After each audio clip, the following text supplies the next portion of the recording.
Another day, the 160th, and another great Hillsborough lie laid to rest, that ticketless and drunk Liverpool fans caused the disaster. Cross-examined by Rajiv Menon QC for the families, Mr. Duckenfield said, "I cannot say from first-hand evidence that drunk and ticketless fans attended the stadium." And he added, "I did not see any drunk and ticketless fans." He'd said repeatedly he was new to the job and had little experience of policing big football, but until today David Duckenfield had never accepted the word incompetent.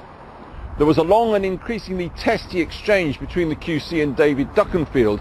The lawyer led him to suggest that he was incompetent on the day, but he wouldn't admit it. He said, "You didn't know the ground, you made mistakes, you didn't connect between the fans rushing in and the appalling situation on the terrace." But the exchange was going nowhere. Then suddenly the coroner dramatically intervened and said to David Duckenfield, "Does all this mean that on the day you did not act as a competent match commander?" David Duckenfield looked at the coroner and said, "Yes." Rajiv Menon said to David Duckenfield, "Your negligence caused the disaster and the deaths of 96 Liverpool fans." David Duckenfield said, "I wouldn't use the word negligence." Rajiv Menon countered, "What word would you use?" David Duckenfield said, "Mistake, oversight." But why was the relatively inexperienced David Duckenfield appointed Chief Superintendent? The QC asked, was it because he was a Freemason? David Duckenfield said he was. Not only that, he said just a year after the disaster he was promoted within the Freemasons.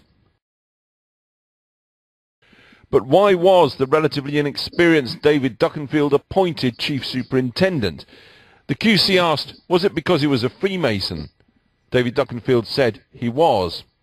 Not only that, he said just a year after the disaster he was promoted within the Freemasons.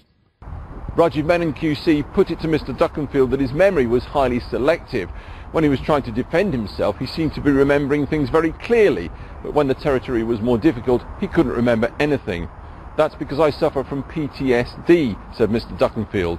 That caused gasps of astonishment and disbelief from the relatives of those who died gathered in the court. At that point, the coroner called for people to remain silent.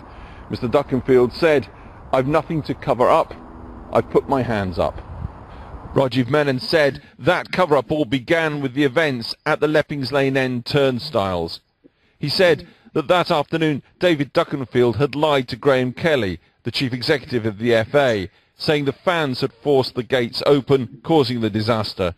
The QC suggested this was where the great police cover-up began, with you, David Duckenfield, lying even as people lay dying.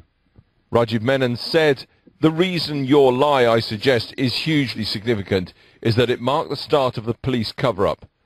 David Duckenfield replied, "I don't think I was involved in any cover-ups whatsoever." Several more QCs representing the families here are waiting for their turn with David Duckenfield in the coming days, so the possibility of further revelations even after 26 years appears likely as the inquest continues.